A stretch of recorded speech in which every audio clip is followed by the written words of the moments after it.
High above the silent heavens, a streak of azure light cut through the clouds, carrying with it a man whose next move would decide the fate of an entire sect. If you enjoy my way of explaining and storytelling, don't forget to like and subscribe. It really motivates me to keep creating. Do I strike you as someone with time to squander? Han Li let out a quiet sigh, his gaze drifting toward the towering mass before him. Even if I were to swiftly master the first two layers of the divine essence-fused light and gain the strength to move, this mountain I still wouldn't be able to store it in my pouch, nor could I teleport with it in tow. What then? Am I expected to haul an entire mountain back to the heavenly south region on my shoulders? That's a fair point, the small child admitted, shaking his head with a hint of helpless resignation. If we were in the spirit realm, I could simply store it within my all-encompassing pouch. But in this world, his voice trailed off, tinged with quiet regret. Han Li had no notion of what this so-called all-encompassing pouch truly was. Yet it was clearly some kind of extraordinary spatial treasure. Though the revelation stirred a flicker of astonishment within him, he knew better than to rely on the endless sky beast in this matter. It seemed the burden of a solution rested solely on his own shoulders. He longed to harness the divine essence-fused mountain, to cultivate the divine essence-fused light, and ascend to the deity transformation stage, but not at the cost of becoming a prisoner to it. If confinement was inevitable for the sake of cultivation, then Heavenly Star City was the last place he would choose. Nor did he wish to remain within the drifting cloud sect for such a purpose. With his current renown echoing across the heavenly south region, it was only a matter of time before news of the divine essence-fused mountain reached the wrong ears. And when it did, disaster could very well descend upon the drifting cloud sect, just as it once had upon the Star Palace. No, what he needed was a place forgotten by the world, a sanctuary so obscure and secure that he could master this technique in one decisive effort, leaving no room for schemes or interference. Even so, whether he would ultimately pursue this cultivation art remained uncertain. His first priority was to attempt a breakthrough using the glacial flames of his unbroken Kinque devils. Should he succeed, there would be no need to tread the perilous path of the divine essence-fused light. And if he failed, then no matter how formidable the art, it would never be worth the price of his freedom. For now his task was simple in principle, yet daunting in execution: find a way to take the mountain with him. Solve that, and all other concerns would naturally unravel. With that thought, Han Li cast aside his wandering mind and tapped the storage pouch at his waist. In an instant, over a dozen talismans appeared in his hand, which he flicked toward the small mountain without hesitation. This time the talismans adhered smoothly to the mountain's surface as though nothing were amiss. A spark of delight flickered across Han Li's face. Without delay, he formed a hand seal. A thunderous explosion shattered the silence as the talismans burst into ash, dissolving amid flashes of spiritual light. The joy in Han Li's expression dimmed, replaced by a shadow of disappointment. He exhaled softly, then flipped his hand to produce a stack of formation plates. With a flick of his wrist, the plates soared into the air. Orbs of multicolored light emerged, circling the mountain in slow, deliberate motion. At the same time, a low chant began to echo through the cavern. The orbs accelerated, spinning faster and faster around the divine essence-fused mountain. Suddenly, a surge of azure light erupted from its summit, flaring briefly before vanishing into nothingness. Moments later, 11 crisp tolls of a bell rang out from the sacred palace atop the mountain. Each chime reverberated like the roar of a dragon, piercing the heavens and spreading across every corner of Heavenly Star City. Soon after, an announcement followed. The great cultivator Han Li had officially joined the Star Palace as a guest elder and would enter seclusion upon the sacred mountain for a century. The news stirred a storm of mixed emotions across the scattered star seas, yet few were truly surprised. After all, had Han Li not personally slain Wan Tianming, it would have been the Star Palace, not the Starfall Coalition, that fell into oblivion. Though the tides of conflict had begun to settle, no force would hesitate to secure the allegiance of such a formidable cultivator.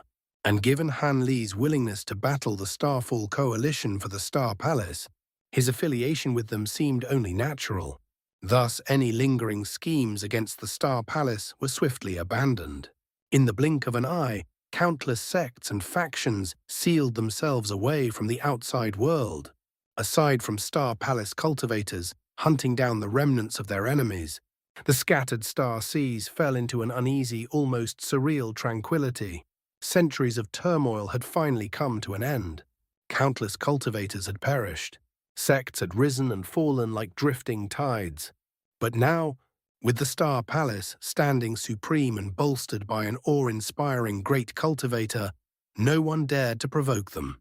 Better to remain silent than be erased as a warning to the rest of the seas. And yet, unbeknownst to all, the fearsome guest elder of the Star Palace was nowhere near Heavenly Star City. Instead, a streak of azure light cut across the vast ocean countless kilometers away. A childlike voice tinged with amusement echoed beside Han Li's ear. "I must admit, I didn't expect you to accept their offer. Even with such generous compensation, you never struck me as someone who would agree so easily. Aren't you always avoiding trouble?" Han Li gave a faint, cold smile. "I do avoid trouble, but if they're willing to pay handsomely for a hollow title, one that demands nothing in return, why should I refuse? Besides, the situation here has largely stabilized. The Star Palace merely wishes to use my name as a deterrent. If I truly stayed, their elders would be far more uneasy." Naturally, the small child chuckled. "At your level, it wouldn't be impossible for you to take over the Star Palace by force. Remove the elders, cultivate loyal followers. In 2 or 3 centuries, it would belong to you entirely." Han Li's expression remained indifferent. "If I had no intention of ascending to the spirit realm, perhaps. But otherwise, such pursuits are meaningless distractions, burdens upon my path." Silence lingered for a moment before the child sighed softly. "Your resolve is admirable, fellow Taoist Han. Few could resist such temptation. I wonder, are all who ascend from your world possessed of such unyielding will?" "I'm no saint," Han Li replied calmly. "Of course I'm tempted, but time is something I cannot afford to waste. You are a heavenly spirit beast. Centuries mean little to you. For me, they are everything." "That is true," the child conceded. "Still, it's a pity you couldn't take the divine essence-fused mountain with you." Han Li frowned slightly. "For now, I'll leave it with the Star Palace. It's not going anywhere. When I truly need it, I'll return. Still, I didn't expect moving it to be so troublesome. I tried every method I could think of, yet failed to shrink it in the slightest." "Indeed, during those days in the cave you exhausted every option. Yet the mountain remained unmoved, impervious to all treasures and incantations. It seems nothing in this world can reduce its size." Han Li's eyes flickered. "Didn't you mention a spatial treasure capable of containing it? You mean the all-encompassing pouch carried by my true body in the spirit realm?" The child raised an eyebrow. "Do you possess something comparable? Let me be clear, even ordinary spatial treasures would be utterly incapable of holding that mountain." Han Li fell into brief contemplation before replying, "Not a complete one. But I do have half." "Half?" The child blinked in surprise. A faint smile tugged at Han Li's lips as he tapped his storage pouch. A flash of black light flickered, and a peculiar object appeared before him. It was the incomplete Black Wind flag. Once a formidable spatial spirit treasure, it would have had no difficulty containing the mountain. But now, only half remained. A soft exclamation escaped the child as a ball of azure light shot from Han Li's sleeve, taking the form of the child once more. With a wave of his hand, the fragment of the flag drifted toward him. He caught it and examined it closely. "This was once a spirit treasure, and a rare spatial one at that," he murmured. "Even in the spirit realm, such items are scarce. To see it reduced to this state, what a waste." After a long moment, he returned the flag with a grave expression. "Can it be repaired?" Han Li asked. "To restore it fully would be exceedingly difficult," the child replied. "But reforging it into a lesser spatial treasure, that may be possible. There is one known as the Crimson Soul Flag, somewhat akin to this." However, he hesitated. Han Li's gaze sharpened. "Speak. The materials are not the issue," the child said slowly. "With your current status, you could gather them. But the refinement process," his voice lowered, "it requires the sacrifice of countless living souls. Its power scales directly with the number offered. It is one of the 7 sinister treasures of the spirit realm, rarely forged even there." He paused, then added solemnly, "If you wish to contain the divine essence-fused mountain, you would need to sacrifice millions. It requires that many living souls to be sacrificed." Han Li's expression shifted drastically the instant the words reached him. "Haha, I was already being conservative with that estimate," the small child replied with a light chuckle. "If you truly wish to unleash the full might of the Crimson Soul Flag, you would need tens of millions of living souls. I only mentioned several million because you merely intend to use it as a storage vessel. A genuine Crimson Soul Flag may not qualify as a divine spirit treasure, but it comes perilously close to ordinary spirit treasures. Its spatial prowess alone makes it an object of relentless pursuit among countless cultivators. Tens of millions of living souls. Unless I were to annihilate an entire city or an island, there's no conceivable way to gather such numbers." Han Li shook his head firmly at first, his expression grim. Then, as if struck by a sudden revelation, his eyes flickered. "Wait. Perhaps there is a way, one that doesn't require such atrocities. Oh, have you truly found a feasible method, fellow Taoist Han?" The small child's brows lifted slightly, clearly taken aback. Han Li did not answer immediately. Instead, he reached into his storage pouch once more. A flash of green light burst forth, and 2 small emerald flags appeared in his hands. Each flag was only a few inches long, yet they shimmered faintly, their surfaces etched with intricate runes that pulsed with a subtle, uncanny brilliance, treasures unmistakably extraordinary at a glance. These were the 2 ghost-sifting banners he had obtained during his journey to Great Jin. One had even belonged to old devil Qian himself. The other had long since been corrupted by devilish qi and had remained in the possession of his second nascent soul.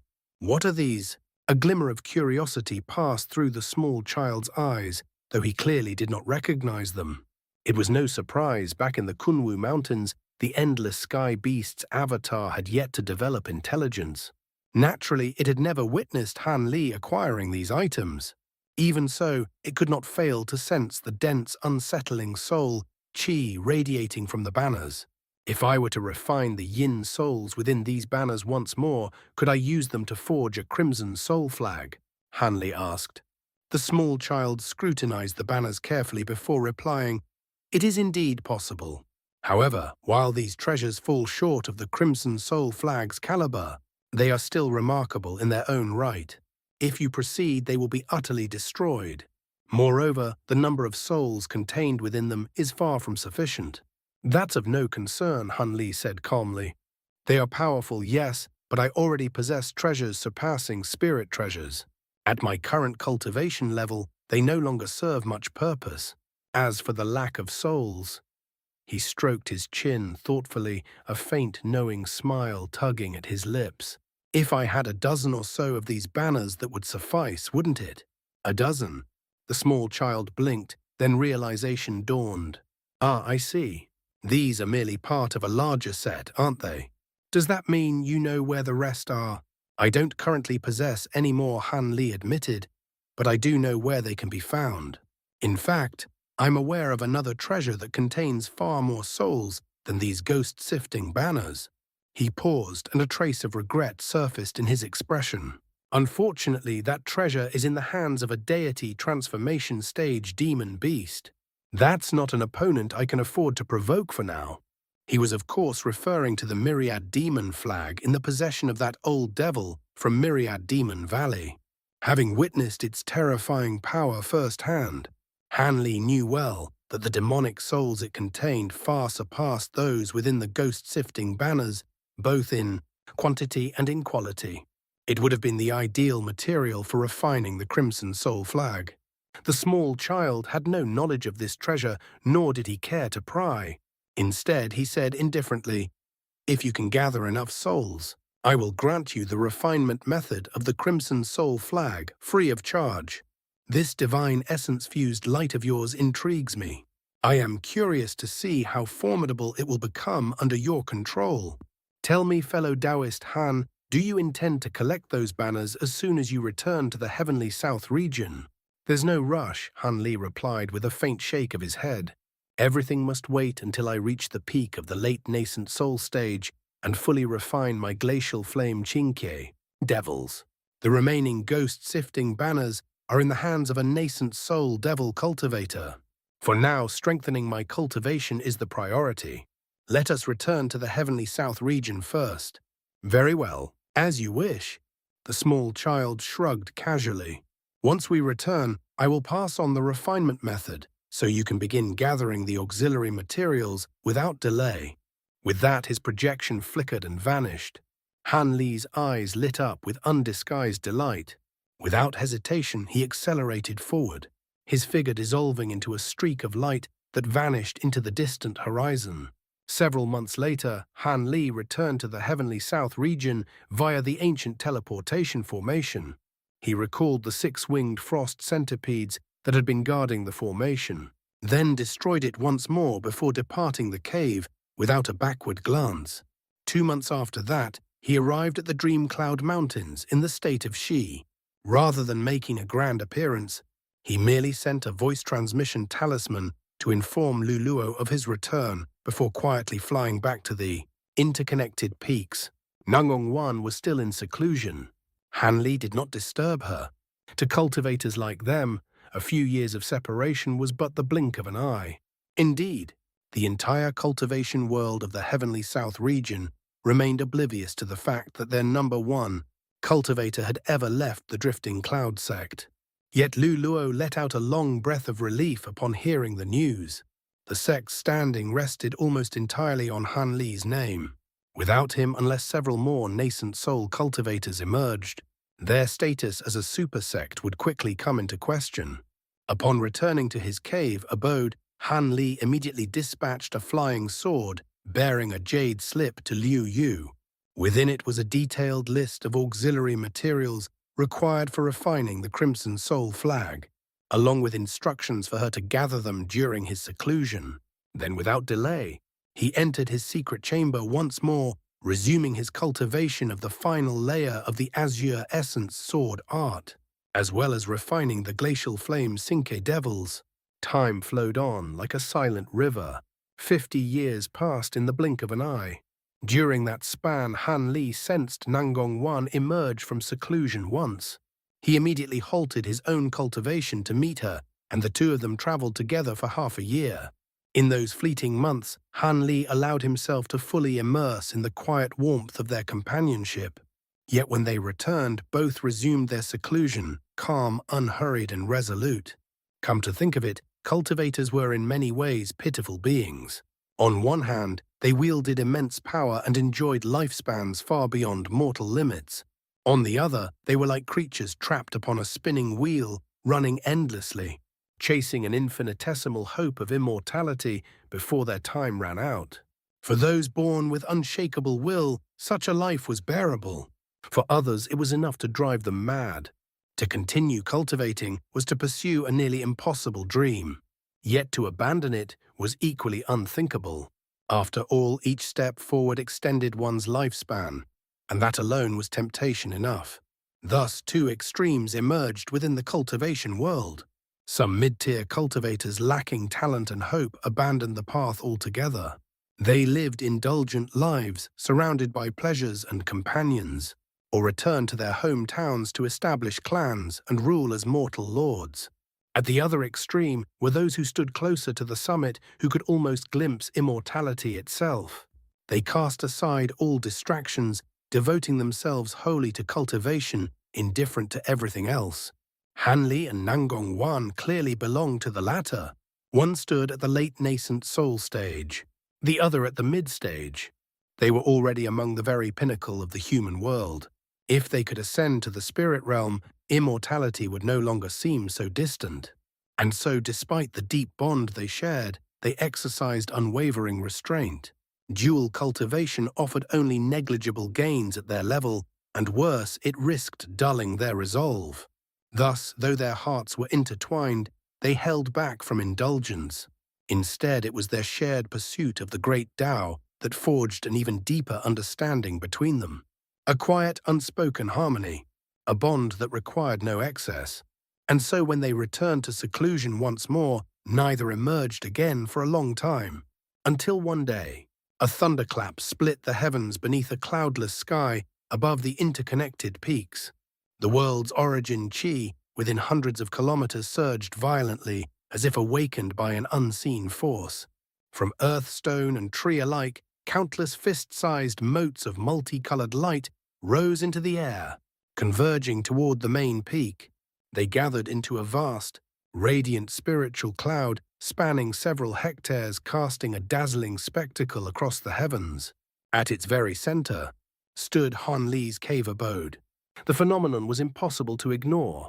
Han Li's disciples, along with Nangong Wan, rushed out from their chambers, gazing skyward in stunned silence. Even the drifting cloud sect sensed the disturbance. Over a dozen streaks of light shot forth from within its protective formation, racing toward the interconnected peaks. At the forefront were Lu Lo and Song Yu, the latter now also a nascent soul cultivator, both wearing grave expressions. Trailing behind them was a white-robed woman, her face alight with excitement. Liu Yu, though her cultivation had not advanced significantly over the years, her position within the sect had risen tremendously. Below the nascent soul elders, she was second to none. Han Li's voice, his representative. Even Lu Luo and Song Yu treated her with the utmost respect. Liu Yu was brimming with excitement. If Han Li's cultivation were to take yet another monumental leap forward, her own standing within the sect would inevitably rise alongside his. The benefits that would follow were self-evident. In truth, having once tasted the intoxicating allure of power and influence, there was no longer any possibility for her to return to a life of quiet, devoted cultivation. Even nascent soul cultivators now treated her with marked respect, something she found deeply gratifying. Moreover, she understood her own limitations all too well. After several failed attempts to break into the nascent soul stage, she had long since abandoned that pursuit. Instead, she devoted herself entirely to assisting Lu Luo in managing the affairs of the drifting cloud sect. If she could not attain the great Tao, then at the very least, she refused to let her life pass without leaving behind a legacy. And indeed, she had played no small part in the sect's rapid rise. Lu Luo was highly satisfied with her contributions and, as a result, had granted her significantly greater authority within the sect. The group from the drifting cloud sect soared toward the interconnected peaks, only to be halted by a powerful restriction. They lifted their gazes to the heavens, where the churning spiritual clouds spiraled into a colossal funnel, as though preparing to descend upon the peaks below. Without delay, they sent a voice transmission talisman into the barrier. Moments later, the dense mist before them surged and parted, revealing a narrow passage. Without hesitation, the group entered. As they emerged, they were greeted by Mu Peiling.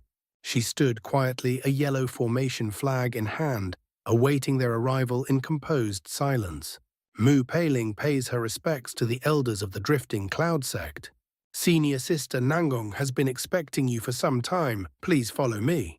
With that, she stowed away the flag and gestured respectfully toward one of the peaks.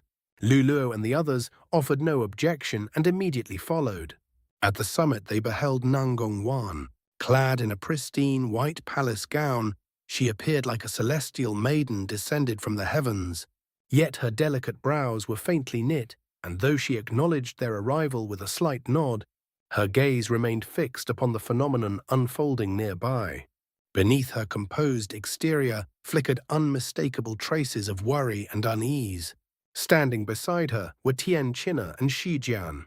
Both had advanced to the core formation stage decades ago. Tian China, having consumed an evergreen pill, retained the appearance of a girl of 16 or 17. Time seemed to have passed her by. She looked nearly identical to when Han Li had first taken her in. After offering their respects to Song Yu and Lu Luo, they returned to their places behind Nangong Wan. their expressions solemn and respectful. Elder Nangong is junior martial brother Han attempting to break through to the deity transformation stage. Luluo asked, unable to conceal the excitement in his voice. What else could produce such a spectacle, if not a deity transformation breakthrough? Nangong Wan replied, her tone tinged with concern. However, the heavenly omen has lingered for quite some time. The process does not appear to be progressing smoothly. Why would that be? He has already triggered such a magnificent phenomenon, has he not? Lulo asked, astonished. Nangong Wan, clearly well versed in such matters, spoke with quiet gravity. The breakthrough will only succeed when the spiritual cloud descends upon the peak and merges with his body. Yet the cloud descends with great reluctance. That suggests he has yet to fully command the world's origin chi. If this continues, the attempt may fail. At her words, all eyes turned skyward once more. As she had said, the radiant spiritual cloud attempted several times to descend, only to be repelled by an unseen force. It hovered stubbornly above, as if resisting, making the entire process appear strained and arduous. Luluo's heart sank. He said nothing further, his gaze fixed unwaveringly upon the sky. Song Yu remained silent as well, but the flicker of concern in her eyes betrayed her calm demeanor.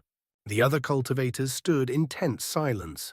With two nascent soul elders present, none dared to voice their thoughts. Then, without warning, the descending spiritual cloud began to tremble violently. A strange, resonant ringing echoed through the air. The massive cloud churned erratically, its form destabilizing. Then, a thunderous explosion shook the heavens. The cloud burst into dazzling streams of multicolored spiritual light before dissipating entirely. The countless motes of light that had been converging toward the peak vanished as well, fading away like a collective sigh. In an instant, everything returned to stillness. A faint trace of melancholy surfaced in Nangong Wan's eyes. It was then that Song Yu finally spoke. Senior martial brother Han has already placed one foot into the deity transformation stage. He merely stumbled at the final step. With his lifespan and current cultivation, he will have many more chances. Success is only a matter of time. Lu Luo, though clearly disheartened, nodded. Indeed, to summon such a phenomenon on his very first attempt, there is no doubt he will succeed in time. Nangong Wan fell silent for a moment. Then, with a faint, bitter smile, she said, "You are not wrong, but Han Li has always been meticulous in his cultivation. If he chose to attempt this breakthrough now, then he must have already made every possible preparation. It means he has reached the limit of what he can achieve for the time being. Without some unforeseen opportunity, even repeated attempts may lead nowhere." Lu Luo and Song Yu both understood this truth. Their earlier words had merely been meant as comfort. Now faced with Nangong Wan's candid assessment, they found themselves at a loss for words. Liu Yu too felt a wave of disappointment wash over her. Just as she was about to speak, Han Li's voice suddenly echoed from within the main peak. Though distant, it sounded as though he stood right beside them. "Wana, since senior martial brother Lu and junior martial sister Song have arrived, invite them into my cave abode. I will be leaving the heavenly south region for a time after this failed attempt. There are matters I must discuss with them. Have Liu Yu accompany them as well." Nangong Wan paused slightly before turning with a composed smile. "Senior martial brother Lu, junior martial sister Song, please come." The two exchanged a glance before flying toward the main peak, with Liu Yu following closely behind. Tian Qinna and Shijian could not hide their disappointment at not being summoned, but they remained where they were. The rest of the core formation cultivators dared not leave either. Without orders, they could only wait. Soon murmurs spread among them as they began to discuss what had transpired. Those familiar with Tian Qinna and Shijian approached them eager for conversation. Having spent most of their time in secluded cultivation under Han Li's strict guidance, both welcomed the rare chance to speak with others. Hours passed. Yet Nangong Wan and the others did not emerge. Speculation only grew. 3 months later, a streak of azure light shot forth from the Dream Cloud Mountains, vanishing into the horizon in the blink of an eye. Only days later did word spread. Grand Elder Han had left the sect on a journey. Its purpose and duration remained deliberately vague. No one could say where he had gone or why. Yet the news came as no great surprise. Word of his failed breakthrough had already spread throughout the heavenly south region. Nearly every sect was aware, and for many it was a relief. Though Han Li was already the foremost cultivator of the region, a successful breakthrough to the deity transformation stage would grant him a lifespan exceeding 2,000 years. Such an existence would cast an oppressive shadow over all ambitious sects for generations. None wished to live beneath that shadow. Thus his departure seemed only natural. If cultivation alone could no longer advance him, then he could only seek opportunities beyond. Still, the odds were painfully slim. Otherwise, the three great cultivators of the region would not have remained trapped at the late nascent soul stage for centuries. With Han Li gone, only two such figures remained. Wei Wuya of the Nine Nations Union had already passed away over a century ago. The news had been concealed for years, only surfacing recently, sending shockwaves across the region. Chaos followed. Conflicts erupted. Power shifted. When Han Li learned of this upon emerging from seclusion, a quiet sorrow weighed upon him. Wei Wuya had stood but a single step away from the deity transformation stage. And yet that single step had proven insurmountable. For a legend to end in such a way, it was a somber, almost cruel conclusion. But rather than shake Han Li's resolve, it only hardened it. To him, all things were meaningless without immortality. Power, legacy, reputation, all would fade, all would end. And he utterly refused to accept such a fate. Han Li streaked across the heavens as a beam of azure light, his destination set upon the Mulan plains. From there he would return to the Great Jin to claim the ghost-sifting banners from the Yin-sifting sect. Though his earlier attempt to break through to the deity transformation stage had ended in failure, one fact remained undeniable: he now stood at the absolute pinnacle of the late nascent soul stage. That alone filled him with a quiet, unwavering confidence.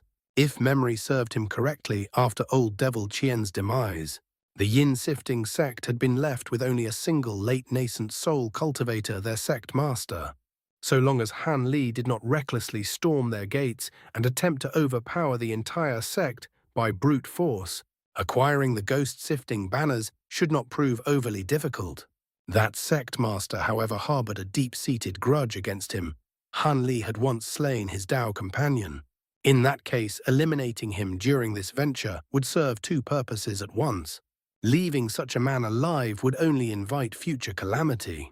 In the past, before reaching the late nascent soul stage, Han Li would never have dared to provoke such a powerful adversary. Survival alone would have been uncertain, let alone victory. But things were different now. Not only had his strength grown immensely, but the ghost-sifting banners were something he had to obtain regardless. And so he saw no reason to allow this enemy to continue breathing. Han Li could not guarantee that he would always remain within the drifting cloud sect. Should that great cultivator reach the end of his lifespan, and in desperation, launch a suicidal assault upon the sect to exact revenge, Nangong Wan and the others would be placed in grave danger. At that thought, a cold and lethal intent surged through Han Li's heart. Though disappointment lingered from his failed breakthrough using the glacial flame Cinque Devils, it did not weigh heavily upon him. After all, he still possessed the divine essence-fused light as an alternative path. This journey to the Great Jin was not solely for the ghost-sifting banners. There were two other matters he needed to resolve. Once he began cultivating the divine essence-fused light, he would be bound to a single location for an extended period, unable to attend to anything else until he had fully mastered it. Thus, he had to seize this fleeting window of freedom and settle everything in advance. Of these tasks, one stood above all others in importance. He had to locate the Purison Flame essence and, with the aid of glacial essence, refine the returning sun water. Should he succeed, his lifespan would increase by a full quarter. Such a treasure defied the very laws of nature. No cultivator could resist its allure, and for Han Li, who already stood at the apex of the human world, its temptation was even more profound. Fortunately, after performing a soul search on Master Arctic Dragon's nascent soul within the North Night Palace, Hanley had uncovered valuable clues regarding the Purson flame essence. All that remained was to act. As for the second task, it paled in comparison. Whether it succeeded or failed was of little consequence. He would simply pursue it along the way. He intended to visit the hidden fortune pavilion to obtain the secret technique for refining a spatial pocket. Back during the grand auction in the Jin Empire, the pavilion's shopkeeper had mentioned that one could use a spatial rift to forge such a pocket. At the time, the idea had intrigued Hun Li deeply. After all, most nascent soul cultivators possessed secret cave abodes, in addition to their public residences' hidden sanctuaries, where they safeguarded their most precious treasures against unforeseen disaster. Hanley, however, had always been consumed by cultivation, leaving him no time for such preparations. Now his interest had resurfaced, but not for the sake of storing treasures. He sought a sanctuary, a place where he could cultivate the divine essence-fused light in absolute security.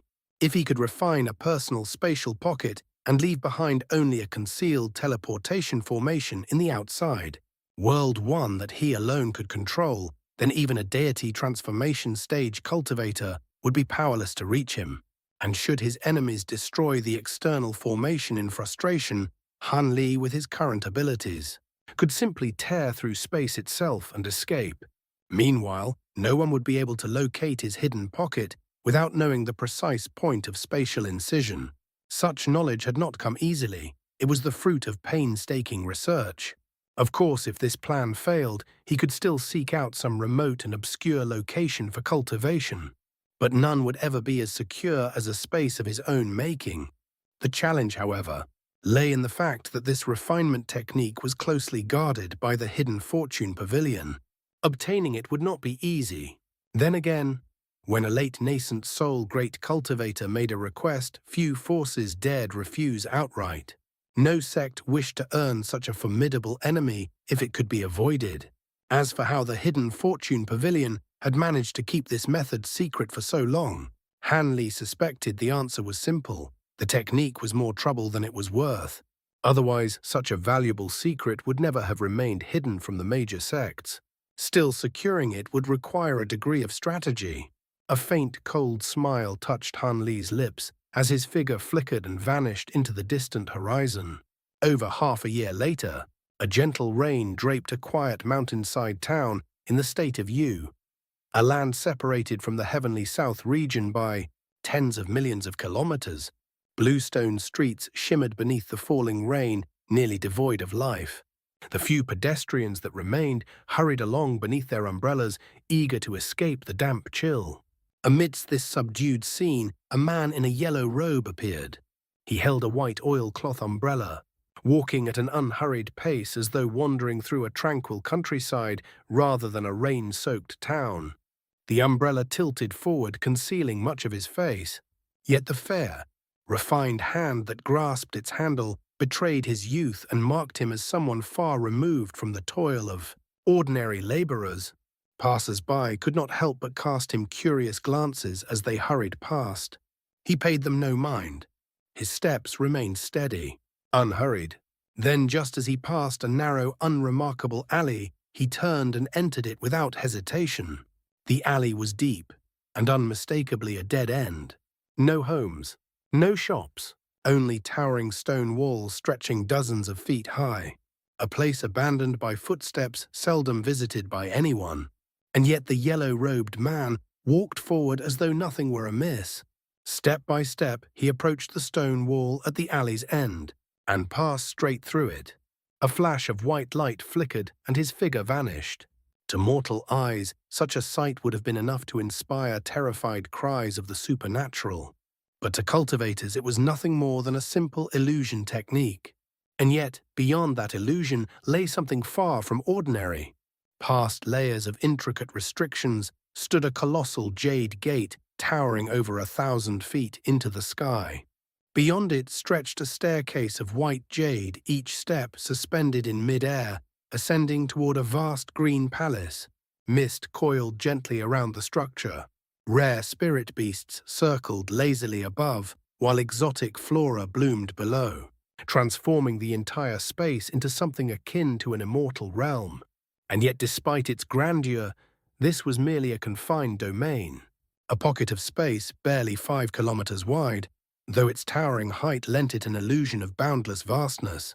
At the foot of the Jade Gate stood 2 rows of golden-armored warriors, each nearly 20 feet tall, motionless as statues, their expressions blank and lifeless.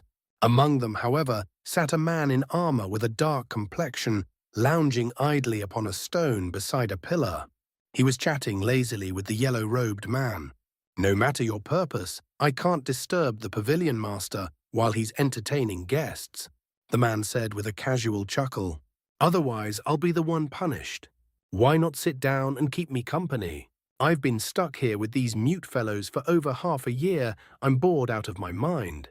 Despite being a core formation cultivator, he served merely as a gatekeeper, a fact remarkable in itself. The towering warriors beside him were nothing but puppets, eerily lifelike, each indistinguishable from a living being at first glance. The yellow-robed cultivator lowered his umbrella, revealing a stern and imposing face. "Chow Feng Wei," he said sharply, irritation rising in his voice. "I'm not here to idle away time. I have a matter of utmost urgency for the pavilion master. I may be willing to wait, but that person may not. If we delay and disaster befalls the pavilion, neither of us will be able to bear the consequences." The dark-complexioned man blinked in confusion. "That person? Who are you referring to, Brother Jiang?" A voice calm, unfamiliar, yet carrying an undeniable authority descended from above. "He's referring to me? Who's there?" The armored cultivator barked, his voice tinged with shock. Almost instinctively, a layer of white light flared around him, forming a protective barrier. At the same time, his hands blurred through a rapid incantation. In response, the puppet warriors around him shimmered with spiritual radiance before rising into the air at his command, their presence bristling with latent aggression. The yellow-robed man's face drained of color. "Wait, brother, cow, stop," he cried out hastily. "This is Senior Han. Do not attack him. Senior Han." The armored man frowned, clearly unfamiliar with the name. Yet the urgency in the yellow-robed man's tone and the unmistakable caution in his demeanor spoke volumes. The two of them working in tandem within this spatial pocket were more than capable of contending with an early nascent soul cultivator, which meant this Senior Han was likely far beyond that. A mid-nascent soul cultivator, or higher. The thought alone sent a chill creeping down his spine. Without hesitation, he withdrew his spiritual sense from the puppets, commanding them to descend back onto the ground. A cold snort echoed through the air. "You made the right choice," the unseen voice said icily. "I was just about to teach you a lesson." In the next instant, a flash of azure light split the air above them. A man in flowing blue robes appeared, arms crossed behind his back, hovering high above. His gaze swept downward, calm, distant, and utterly indifferent. The armored cultivator extended his spiritual sense toward him, and his heart nearly stopped. A tremor ran through his entire body. His face drained of blood, replaced by sheer disbelief and dread. The man made no effort to conceal his aura. Late to nascent soul, a great cultivator. But when had such a figure bearing the surname Han emerged within Great Jin? Why had he never heard of him? Cold sweat instantly soaked his back. Recalling how close his puppets had come to attacking this man, he felt his scalp go numb. He hurriedly rose into the air and bowed deeply, his posture rigid with fear. "My apologies, Senior. Please forgive any offense I may have caused." The man above remained unmoved, his expression as still as a frozen lake. He said nothing. Instead, his gaze shifted past them toward the floating palace in the distance. A faint flicker of interest crossed his eyes. Below, the armored cultivator remained bent at the waist, not daring to straighten even slightly without permission. Sweat dripped from his temples as unease gnawed at him. Nascent soul cultivators were notorious, temperamental, unpredictable, and easily provoked. One misstep could cost him his life. Fortunately, the yellow-robed man stepped forward just in time. Forcing a wry smile, he rose into the air as well and bowed respectfully. "Senior Han," he said carefully, "did you not mention that you would grant me several months to report this matter to the pavilion master?" "Why? Have you come personally?" "I have little time," Han Li replied coolly. "I see no reason to wait." His gaze swept across the surroundings. "So this is the legendary Hidden Fortune Palace. I had heard it resides within a spatial pocket, one of those exceedingly rare free radical types. Its entrance shifts of its own accord every few years, making it impossible for ordinary cultivators to locate." A faint, almost imperceptible smile touched his lips. "Now that I've seen it for myself, I must admit it lives up to its reputation." Only then did he glance back at the armored cultivator. "You may rise. You were merely fulfilling your duty. I will not hold it against you." His tone remained calm, yet carried an unmistakable weight. "But I wish to meet your pavilion master. Lead the way." Chow Weifeng felt a wave of relief wash over him, only for his heart to tighten again at the command that followed. Instinctively, he turned toward the yellow-robed man for guidance. Truthfully, he still had no idea why this terrifying figure had come, nor whether he brought fortune or disaster. The yellow-robed man hesitated briefly, then gave a subtle nod. Seeing this, Cao Weifeng no longer dared to delay. "I would be honored to guide you, senior," he said quickly. "However, our palace master is currently receiving a guest.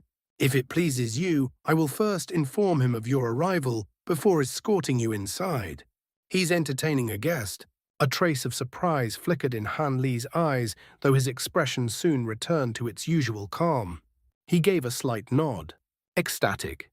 Chow Weifeng immediately retrieved a voice transmission talisman and spoke into it in hurried tones before releasing it. Toward the palace. Only after doing so did he allow himself a cautious smile. Turning, he stepped onto the jade staircase and began leading the way upward. The yellow-robed man followed closely behind. Both advanced on foot. "There's a flight restriction." Han Li's brows knit slightly upon noticing this, but the next moment, a cold smile curved his lips. With a flicker of azure light, he rose effortlessly into the air as if the restriction simply did not exist. Below, the two cultivators exchanged helpless smiles.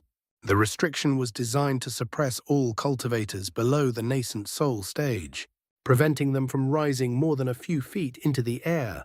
But against someone like Han Li, it was meaningless. Even so, he did not surge ahead. Instead, he drifted leisurely behind them, matching their pace, neither hurried nor domineering. A subtle gesture of restraint. This young man was naturally Han Li, now returned to Great Jin. Despite the vast strides he had made in cultivation, the journey across the Mulan Plains had still taken him half a year. Surprisingly, the journey had been entirely uneventful. He had expected resistance, perhaps even conflict. Once he had nearly perished at the hands of the soaring tribe. He had been prepared to repay that debt in full. Yet along the way, he encountered only low-grade immortals, not a single one at the core formation stage or above. Only later did he learn the reason. More than a century ago, the Endless Sky Saintess and the illustrious Grand Immortal had jointly issued a decree all high-grade immortals were to gather at the Endless Sky Temple and enter seclusion. Without explicit permission, none were allowed to leave. It seemed they intended to forcibly elevate the overall strength of the soaring tribe. Han Li couldn't help but feel a trace of disappointment. But he had no intention of storming the temple. The soaring tribe was no minor force. To provoke them would be to challenge an entire race, not merely a handful of cultivators. That was an entirely different matter. And so he let go of the idea. His current objective was far simpler: to obtain the refinement method for a spatial pocket. After arriving in Great Jin, he had first visited a well-known marketplace and tracked down a branch of the Hidden Fortune Pavilion. There he made his request. Under normal circumstances, such a demand would have been outright rejected.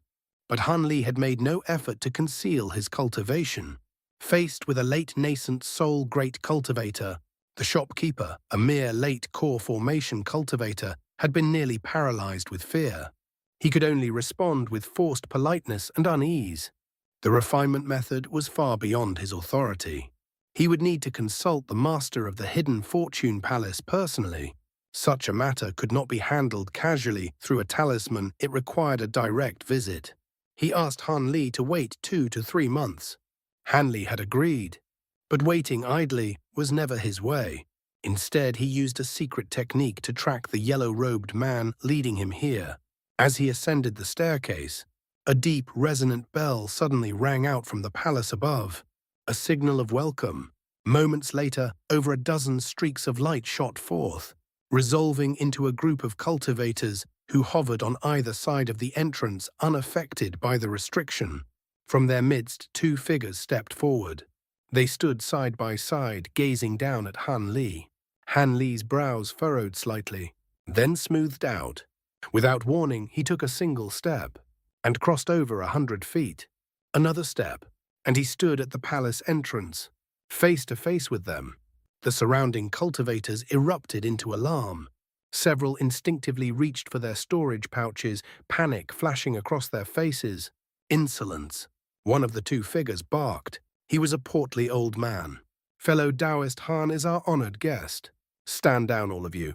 The cultivators immediately retreated. The old man turned back to Han Li, his expression shifting into a genial smile. Han Li regarded him coolly. "Are you the lord of the Hidden Fortune Pavilion?" "Indeed, I am Kanku, lord of the Hidden Fortune Pavilion.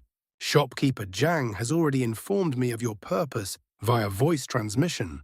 However, this is hardly a suitable place for such matters. Shall we continue our discussion within the palace?" As he spoke, the old man extended a courteous hand toward the grand gates. Each of his 10 fingers bore a different ring, some gleaming with piercing radiance, others dull and lifeless, as though devoid of spirit. The contrast between them formed a strangely mesmerizing spectacle.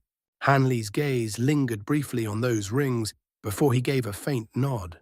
Then turning to the monk beside Kanku, he asked calmly, "I have no objections. May I know your name?" The monk wore a set of yellow robes, his youthful features making him appear no older than 16 or 17. Yet the formidable spiritual pressure emanating from him told a very different story. This was undoubtedly a mid-nascent soul cultivator. "I am Yanju," the monk replied with a gentle smile, pressing his palms together in a Buddhist salute. "Yanzhou," Han Li murmured, searching his memory but finding nothing. Still, that was hardly surprising. The high-level cultivators of the 4 great Buddhist sects were notoriously reclusive, and Han Li himself was not from the Great Jin. It was only natural that the name meant little to him. Yet a flicker of surprise passed through Kanku's eyes at Han Li's lack of recognition. Though it vanished in an instant, it did not escape Han Li's notice. His expression remained unchanged, but his thoughts stirred quietly beneath the surface. Could this monk truly be so renowned? Otherwise, why would the Lord of the Hidden Fortune Pavilion react so? In contrast, Yanju merely smiled, offering no further explanation. At that moment, the 2 core formation cultivators finally arrived at the palace gates, hastily bowing to the old man. Kanku issued a few curt instructions to the armored cultivator, dismissing him shortly thereafter, leaving only the yellow-robed attendant behind. Without further delay, he led the group into the Hidden Fortune Pavilion. They were ushered into a hall that was clearly not the main chamber where seats had been arranged. Naturally, only Han Li and the others of higher status were permitted to sit. The yellow-robed attendant and the remaining core formation cultivators stood respectfully at the side. "I have heard that fellow Taoist Han has come seeking the secret technique for refining a spatial pocket. Is that correct?" Kanku asked, getting straight to the point. "That is correct," Han Li replied without hesitation. "In that case, you must have discovered a spatial rift and wish to refine it into your own private spatial pocket while keeping its location hidden from others, am I right?" Kanku said with a faint, knowing smile. Though only a mid-nascent soul cultivator, this was his domain. His courtesy toward Han Li was measured, but he made no attempt to yield control of the conversation. "You are precisely correct," Han Li replied evenly, his eyes narrowing ever so slightly. "Heh heh. Since our pavilion first mastered the art of spatial pockets, many fellow Taoists like yourself have come seeking the refinement method. All of them shared your circumstances. They had discovered spatial rifts and wished to claim them as their own, yet feared exposing their locations. Among them there were no shortage of great cultivators, Kanku said with a soft chuckle. Oh, and did you grant their requests? Hanli asked, genuine curiosity flickering in his voice. No, Kanku replied plainly. Though each of them swore secrecy, once we handed over the technique, it would no longer remain unique to the hidden fortune pavilion. Hanli fell silent for a moment, then spoke slowly. I assume you must have offered them an alternative. Otherwise, refusing such individuals outright would be rather unwise even for your pavilion. You are perceptive indeed, Brother Han Kanku said with a light smile. We naturally prefer not to offend powerful cultivators. While we cannot share the refinement method, we have devised a substitute one capable of satisfying their needs. A substitute. Hanli's brows lifted, slightly genuine surprise crossing his face. Our pavilion developed a set of formation tools long ago. When deployed, they can create a formation that transforms an area into a pseudo-spatial pocket. While not identical to a true one, it is remarkably close, Kanku said with quiet confidence. Hanli frowned faintly. If it relies on formations, then surely such a construct must possess significant flaws. Flaws, yes, but none that would trouble someone like you. Brother Han Kanku replied casually. Now intrigued, Hanli leaned forward slightly. You have piqued my interest. Please elaborate. It is quite simple, Kanku began. Our former pavilion lord commissioned several formation masters to replicate the principles of a true spatial pocket. These were then refined into portable formation tools. As long as the area is not excessively large, these tools can sustain such a space. As for the flaws, there are only two. First, the consumption of spirit stones is considerable. Maintaining such a space requires over 10,000 spirit stones annually. Of course, if the pocket contains a spirit vein, the cost can be somewhat reduced. Second, the formation is not permanent. It can only endure for 2,000 to 3,000 years before the tools degrade and the space collapses. However, he added with a faintly smug smile, given your wealth, the first issue is trivial. As for the second, unless you intend to pass this down for countless generations, such a duration should suffice. Even deity transformation cultivators live only slightly beyond 2,000 years after all. Hanli stroked his chin thoughtfully. Well, what do you think? Kanku asked, confidence gleaming in his eyes. If you are interested, we can offer you a set at a discounted price. For a brief moment, it seemed as though the matter was already settled. Then, Kanku's smile froze. After a long silence, Hanli shook his head. I still want the refinement method. The atmosphere shifted instantly. Even the yellow-robed cultivator stiffened. Yanju turned his gaze toward Hanli, a trace of surprise flickering in his eyes. Kanku's expression darkened slightly. You must have your reasons. Fellow Taoist Han, but surely you can offer me a satisfactory explanation. As he spoke, his fingers began tapping rhythmically against the jade armrest. Hanli noticed but ignored it. The reason is simple, he said calmly. The spatial rift I discovered is already unstable. I do not believe a mere formation can prevent its collapse. Therefore, I must obtain the true refinement method. His voice was steady, unyielding. Kanku's brows drew together. For the first time, hesitation appeared on his face. You may have the method, an aged voice suddenly rang out, echoing through the hall. But only if you spar with me first. In the next instant, a streak of silver light flashed into the palace. The light faded, revealing a monk clad in silver robes. Kanku and Yanju immediately rose, bowing deeply. Master Yuanji, you have arrived. Kanku exclaimed, his face lighting up with delight. Yanju pays respects to senior martial brother Yuanji. Their reverence was unmistakable. Hanli, however, remained seated. His gaze lingered on the silver-robed monk, a hint of interest surfacing in his eyes. Unlike Yanju, this man appeared to be around 30, his features refined and composed. Yet it was difficult to reconcile that youthful appearance with the aged voice that had just spoken. This name, however, Han Li recognized. Yuanji, one of the three great late nascent soul elders of the Lightning Sound sect, a figure of immense renown across the Great Jin, and more notably, one of the exceedingly rare Buddhist vajra protectors. After a brief pause, Han Li cupped his fist in greeting, yet remained seated. A faint smile touched his lips. Master Yuanji of the Lightning Sound sect, I did not expect you to be a guest elder here. Forgive my discourtesy. A cold glint flickered through Yuanji's eyes at Han Li's casual demeanor. And you are? He asked, voice edged with frost. I do not recall ever hearing of you. That is only natural, Han Li replied with an easy chuckle. This is also the first time I have seen you. At that moment, Yanju suddenly laughed softly. Senior Martial Brother Yuanji, while this may be your first time meeting Benefactor Han, it is certainly not the first time you have heard of him. Han Li's expression shifted ever so slightly as he turned toward Yanju. Kanku too paused, a thoughtful look surfacing on his face. Oh. Yanju raised a brow, clearly intrigued.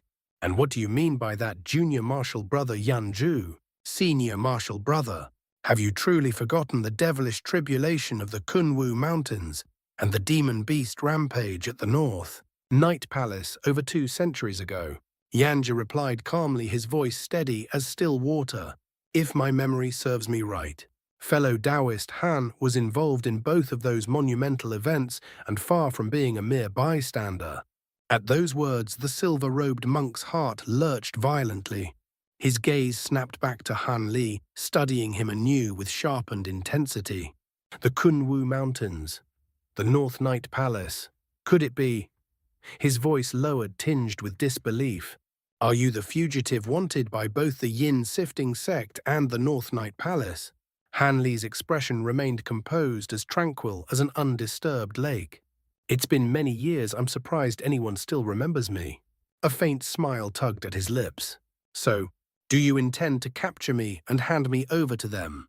His tone was calm, almost indifferent, as if the prospect of facing everyone present in battle did not trouble him in the slightest. Kanku's heart trembled at such bluntness. His smile stiffened, forced. Ha ha. Of course not, Brother Han. The Yin sifting sect and the North Night Palace may be powerful, but they have no ties to our hidden fortune pavilion. We have no reason to act on their behalf. He paused, then added with a trace of curiosity. However, I have indeed heard much of your exploits. It is said that Old Devil Qian and Master Arctic Dragon both fell by your hand. Is that true? Han Li let out a cold chuckle. If I told you I had nothing to do with their deaths, would any of you believe me? A shadow passed over the silver-robed monk's face. Back then, you were only at the mid-nascent soul stage. If you truly slew 2 late-nascent soul cultivators at that level, his eyes gleamed faintly. Then now, having reached the late-nascent soul stage yourself, you must be even more formidable. I must admit, I am eager to test your strength, fellow Taoist Han. Before Han Li could respond, Kanku hurriedly stepped in, his tone strained. Master Yuanji, surely that won't be necessary. If Brother Han wishes to purchase the spatial pocket refinement method, I'm certain we can reach an agreement without resorting to a duel. It was clear that upon learning of Han Li's terrifying reputation, the Lord of the Hidden Fortune Pavilion had abandoned any notion of setting his guest, Grand Elder, against him. But the silver-robed monk remained unmoved. You will not dissuade me, fellow Taoist Kanku, he said firmly. Even if this matter of the spatial pocket did not exist, I would still seek a match with fellow Taoist Han. I have lingered at the late nascent soul stage for many years. Opportunities to spar with equals are rare and invaluable. His voice deepened. If the rumors of his strength are true, I will not let this chance slip away. Kanku's expression darkened, and he turned helplessly toward Yanju. There is no need for concern, Benefactor Kan Yanju said with a gentle smile. This is merely a sparring match beneficial to both senior martial brother Yuanji and fellow Taoist Han. Truth be told, I too wish to witness the might of the finest cultivator the heavenly south region has to offer. Kanku fell silent, utterly at a loss. Han Li's eyes narrowed slightly. "You know where I'm from?" he asked, his voice cooling. Yanju met his gaze calmly. "There is no need for alarm, Brother Han. To ordinary cultivators, your origins are shrouded in mystery. But to major sects like our Lightning Sound sect, such matters are not difficult to uncover." He paused, then added meaningfully, "Do you think the Yin Sifting sect and the North Night Palace are unaware of this? They simply choose not to act. Both sects have lost great cultivators and several nascent soul elders besides. They are beset on all sides by opportunistic enemies. They lack the strength to pursue you at present.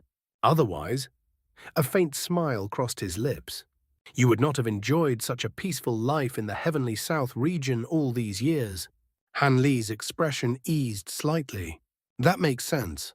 At the very least, the Yin Sifting sect must already know." He then added coolly, "However, I have no interest in sparring with someone of equal cultivation unless there is something to be gained."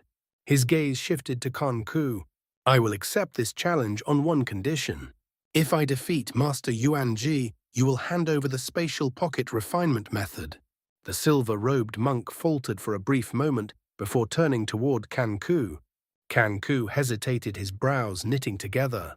After a short silence, he exhaled and forced a smile. "Very well. Since fellow Taoist Han is so confident, I would hardly dare refuse. If you can defeat Master Yuanji, I will personally offer you the refinement method." Han Li let out a soft chuckle as he rose to his feet. "That is all I needed to hear." His eyes flickered with a trace of interest. "Please enlighten me, Master Yuanji. I've long been curious about Buddhist secret techniques. I trust you won't disappoint." His words stirred excitement among the core formation cultivators present. Anticipation crackled through the air. Off to the side, Yanju remained silent, a knowing smile lingering on his lips.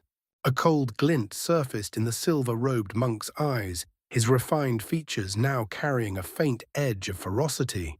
"The Hidden Fortune Palace is far too confined for a duel of this scale," Kanku said quickly. "Why not take this outside? I doubt flight restrictions will trouble either of you." "I have no objections," the monk replied. "Very well," Han Li said lightly. Without further delay, the group exited the palace. The others remained below, while Han Li and the monk rose into the sky. Han Li as a streak of azure light, the monk borne upward upon a blooming white lotus. Moments later they stood high above the Hidden Fortune Palace, separated by several hundred feet of empty air. The silver-robed monk studied Han Li for a moment before pressing his palms together and uttering a low Buddhist chant. A faint golden glow spread across his face. Han Li's relaxed demeanor vanished. His brows furrowed slightly. "I've heard that Master Yuanji is a vajra protector of the Buddhist sects.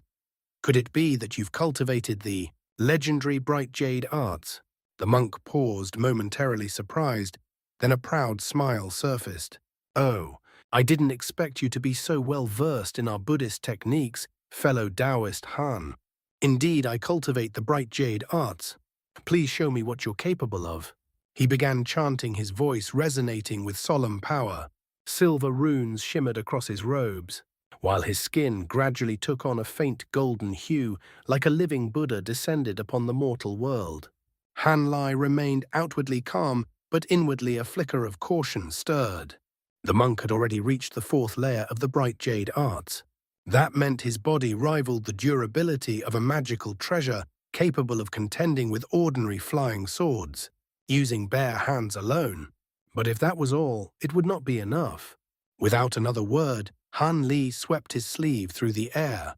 A crisp, ringing hum echoed outward as dozens of golden flying swords shot forth, transforming into streaks of light that circled his body like a living storm. Then, with a single-hand seal, he unleashed an incantation. The swords trembled, erupting in brilliant golden radiance. In an instant, they multiplied sevenfold, hundreds upon hundreds of identical streaks flooding the sky. The heavens themselves seemed to drown in gold. A vast, dazzling tide of swordlight surged outward, overwhelming, suffocating. Below Kanku and the observing core formation cultivators, all changed expression. Even the initial volley alone was enough to annihilate an ordinary nascent soul cultivator. And yet, the silver-robed monk remained utterly unmoved. He raised his hands calmly. Red and green light flickered into existence, condensing into a crimson Buddhist staff and a string of shimmering emerald prayer beads. At that very moment, Han Li formed another seal. The golden tide surged forward. In response, the monk let out a sharp cry, raising his staff. It transformed instantly into a crimson worm, lunging headlong into the sea of swords. At the same time, the prayer beads expanded into a radiant green barrier, enveloping him in protection. Then, he lowered his gaze and began forming hand seals, his movements deliberate, as if preparing something far more dangerous. The crimson worm collided with the golden swords. Over 100 blades struck it at once, but instead of being torn apart, the worm roared, baring its fangs, slashing wildly through the storm of light in fierce retaliation. Myriad year flame coral. Han Li murmured, a hint of surprise flickering in his eyes. His swords, infused with auric essence, were devastatingly powerful. Yet there existed a handful of rare materials capable of resisting them. Myriad year flame coral was one of them, and rarer still than auric essence. That this monk possessed such a material and had infused it into his staff in such quantity was no small matter. Han Li's strategy shifted instantly.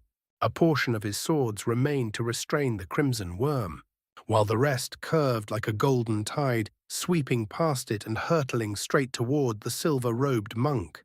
The monk paid no heed whatsoever to the oncoming streaks of golden light. His expression remained composed as he continued forming hand seals, utterly confident in the protective barrier conjured by his string of Buddhist beads. Seeing this, Han Li let out a cold harumph. At once, dazzling golden radiance surged from his flying swords, their auras swelling with even greater ferocity. A series of deafening thuds rang out as the streaks of golden light crashed into the barrier in perfect unison. Yet the impact sounded strangely hollow, like metal striking dead wood. The green light barrier quivered violently, rippling under the force of the assault. But the swords failed to pierce through. Han Li's gaze sharpened. With a subtle hand seal, the streaks of golden light circling the silver-robed monk suddenly shot upward in unison. Golden brilliance burst outward, flooding the sky in all directions, as though a miniature sun had risen into being. When the blinding radiance finally receded, a colossal golden sword, dozens of feet in length, hung suspended in the air.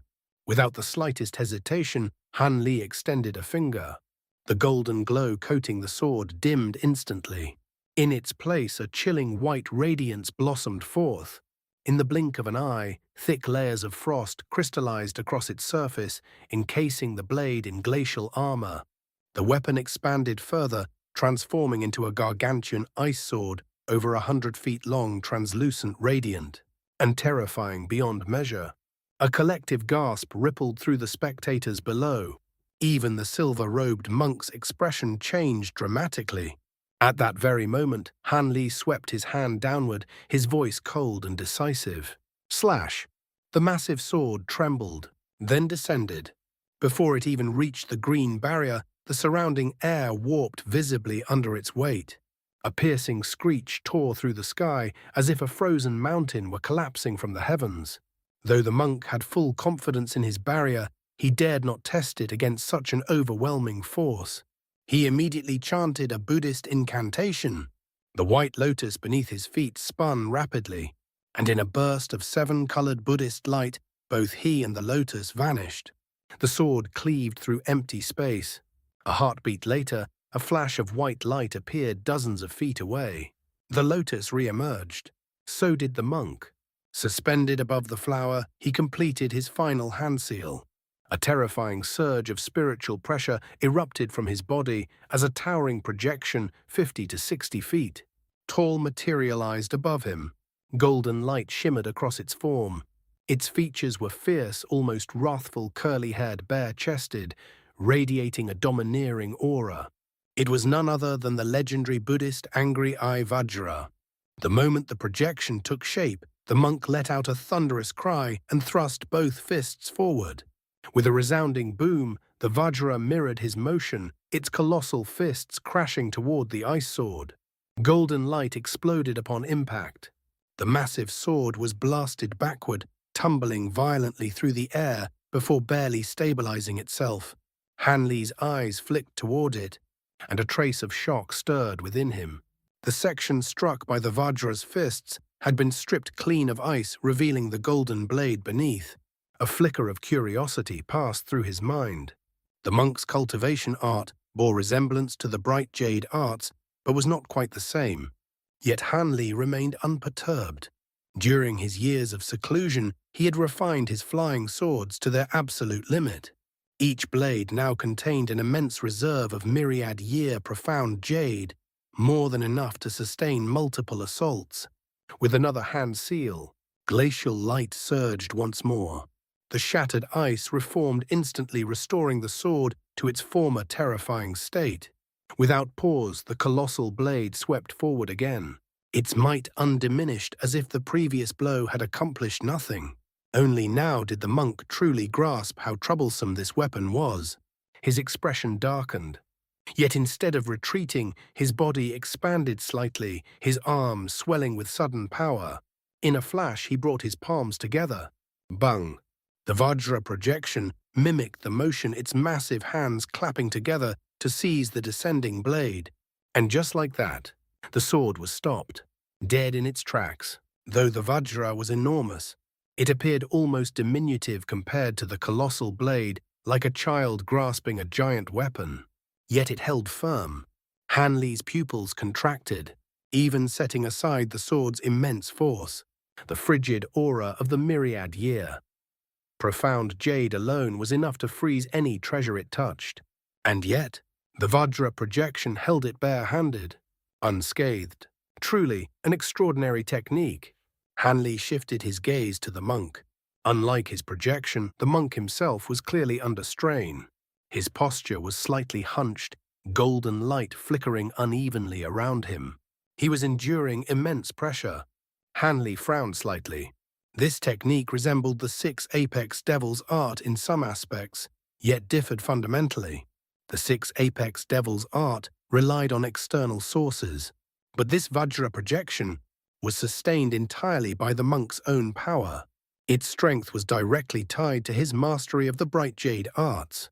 Without reaching the fourth layer, the monk's body would have been crushed long ago. Impressive. But not enough. Hanli formed another hand seal. A thunderclap split the air. Thick arcs of golden lightning burst forth across the ice sword, writhing into countless serpentine bolts that surged toward the vajra projection. The monk's heart jolted. He had not expected such versatility. With no time to hesitate, he opened his mouth, though nothing emerged. Instead, the vajra projection mirrored the motion, unleashing a flood of golden radiance that intercepted the lightning serpents, halting them mid-charge. At the same time, the monk roared and clapped his hands together with even greater force. A sharp crack split across the ice sword. Brilliant golden light flared from the vajra's palms as the fissure widened, shards of ice breaking away. He intended to snap the blade in half, but he had misjudged his opponent. Hanli let out a cold chuckle. With a shift of his hand seal, the sword trembled violently. Then it shattered, not into fragments, but into countless strands of golden threads that slipped free from the vajra's grasp.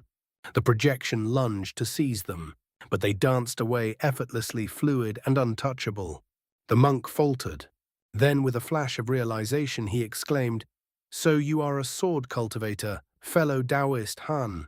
Hanli recalled his flying swords with a faint smile. "I wouldn't dare claim such a title with my meager skills," he replied calmly. "But your techniques have truly broadened my horizons, Master Yuanji. Might I ask, where did you learn them?" This was no life-and-death struggle. There was no need to press further. The monk chuckled softly, his answer evasive. A mere auxiliary technique to complement the bright jade arts. Hardly worth mentioning. Hanli only smiled. "Your Buddhist arts are indeed formidable." If we continue like this, it may take quite some time to reach a conclusion.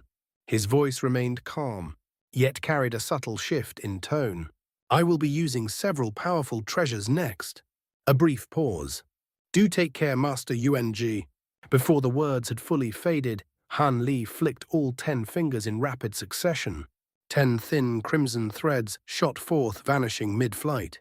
His sleeve fluttered. A sphere of tri-colored flames emerged, swirling as it transformed into a radiant feather fan. He grasped it firmly. Spiritual power surged wildly into the fan, and with a single gentle sweep, a phoenix's cry echoed through the heavens. A 3-colored fire raven burst forth, blazing toward the monk. At the same time, Han Li opened his mouth, expelling a white bead. It swelled instantly to the size of a fist, then larger. Purple glacial flames flickered across its surface. With a casual sweep of his sleeve, a sea of violet fire erupted before him. Towering waves of flame surged skyward, forming a terrifying inferno that distorted the very air. The silver-robed monk's expression turned grave. He flipped his hand, producing a shimmering silver vial, but before he could act, scarlet light flashed. 10 fiery threads struck the vajra projection in unison. Clang, clang, clang. Metallic echoes rang out, yet they failed to penetrate even a fraction. Ignoring them entirely, the monk's gaze locked onto the incoming fire raven. For the first time, a trace of genuine pressure settled over him. Though he had never seen this treasure before, the power it carried was unmistakable. The monk had not anticipated such a turn of events. Though the 10 fiery threads failed to pierce the golden projection, crimson light flared violently, and in the next instant they thickened, twisting into massive chains of fire. Like bolts of lightning, they lashed forward and coiled tightly around the projection, binding it in place with unyielding force. For a brief moment, the monk stood stunned. Then, without hesitation, he raised his hand and flicked forward. A streak of white swordlight shot forth from his fingertip, cleaving through the air as it struck directly at the blazing chains. A sharp, resonant chime rang out as red and white light collided. The swordlight merely carved out a crack, no larger than a pea, before dissipating. A shadow passed over the silver-robed monk's face. At that moment, the tri-colored flame raven and the surging wave of violet fire were already rushing toward him. The monk stamped his foot upon the white lotus beneath him. A thunderous dragon-like roar erupted as he spread his arms wide in a solemn gesture. The towering golden projection seemed to sense his urgency. Blinding golden radiance burst forth from its body, and its already massive form swelled even further, expanding until it towered over 25 meters tall. The fiery chains strained under the force, creaking as though on the verge of snapping. Yet what followed caused the monk's heart to sink. The chains expanded along with the projection, tightening in perfect tandem, showing not the slightest sign of strain. His incantation changed. In an instant, the golden projection shrank, but the chains followed, contracting just as swiftly, clinging to it like a shadow that could not be cast off. At that moment, the silver-robed monk's expression changed drastically. The tri-colored flame raven was already upon him, and in his moment of vulnerability, he flung the jade bottle into the air. The silver bottle spun once, then shot forward, its mouth aimed directly at the incoming raven. A brilliant silver light erupted from its surface, and the air filled with solemn Buddhist chants. A vast surge of 7-colored Buddhist radiance poured forth, enveloping the raven. The raven cried out sharply, wings flaring, as it attempted to evade, darting upward to hover above the monk. But the light pursued relentlessly. In the next instant, the Buddhist radiance closed in, coiling around the raven like chains of light. Bound tightly, the raven was dragged backward, its cries fading as it was forcibly drawn into the bottle. The light seemed to be its natural nemesis. For a fleeting moment, relief softened the monk's expression. He raised a finger, pointing toward the floating bottle. It trembled, then released another surge of Buddhist light, this time directed at the oncoming wave of violet flames. It was clear he intended to neutralize both threats in one stroke. But at that exact moment, Han Li spoke a single word. burst. The silver bottle shuddered violently. Its smooth surface warped and twisted its shape, distorting unnaturally. The silver light flickered erratically as muffled explosions began to echo from within, growing louder, more unstable with each passing heartbeat. Not good. The monk's spiritual sense swept over the bottle, and his expression changed instantly. Without hesitation, the white lotus beneath him blurred, and he vanished. Only the meter-wide lotus remained slowly spinning in the air, along with the bound golden projection. In the very next instant, the silver bottle exploded. A thunderous detonation ripped through the air as a tri-colored halo burst outward, obliterating the bottle completely. Runic talismans flickered into existence, scattering through the air as the expanding halo engulfed everything in its path. The white lotus, the golden projection, all were swallowed whole. The projection, still bound by the fiery chains, could not move even an inch. Though it resisted for a fleeting moment, it soon crumbled like fragile foam beneath the overwhelming force. As for the lotus, it was erased instantly, leaving nothing behind. 100 meters away, white light flashed. The silver-robed monk reappeared. At the very instant the projection was destroyed, his face turned deathly pale. He coughed violently, a mouthful of blood essence spilling from his lips. The golden hue of his body dimmed noticeably, his vitality clearly shaken. The projection had been bound to him, body, blood, and soul. Han Lai remained expressionless. With a flick of his fingers, he formed a seal. The surging wave of violet flames twisted and condensed. In the blink of an eye, it transformed into a colossal python over 30 meters long, a white pearl gleaming within its jaws as it lunged forward. Even before it reached him, icy winds surged outward. The surrounding temperature plummeted. It was as if winter itself had descended. White light flashed beneath the monk once more, forming another lotus identical to the first. His body remained still, yet the lotus spun and he vanished, reappearing 30 meters away. He forced a strained laugh. "Enough. Let us stop here. I will not test my skills against you any further. I concede defeat to fellow Taoist Han." As he spoke, his gaze drifted toward the shattered remains of the silver bottle, a trace of sorrow flickering in his eyes. It had been a top-grade Buddhist treasure, hard-won and deeply cherished. To lose it in a mere spar, it was a bitter loss. Though neither had revealed their full strength, the outcome was clear. Han Li had the upper hand, and the monk had already suffered injuries. Hearing this, Han Li's eyes flickered slightly. He raised a hand. The violet python froze mid-air, then dissipated into drifting smoke. The white pearl lingered for a moment before flying back, joining the fiery chains as they vanished into his body. With that, the battle came to an end. Han Li cupped his fist in salute and said calmly, "You were too kind." Then he descended to the ground. Those watching from the gates looked upon him with awe. Both were grand cultivators, yet Han Li had subdued Yuanji with apparent ease. Even Kanku might not fare any better. Yanju met Han Li's gaze, and for the first time the calm in his eyes wavered, replaced by something far more complex. Kanku, however, burst into a hearty smile. "Truly enlightening. To witness such a battle has broadened my horizons. I only hope to one day reach such heights myself. Since you have won, I will honor my word. I shall have someone retrieve the miniature spatial refinement technique at once." "My thanks, Pavilion Lord," Han Li replied with a faint smile. Of course, of course."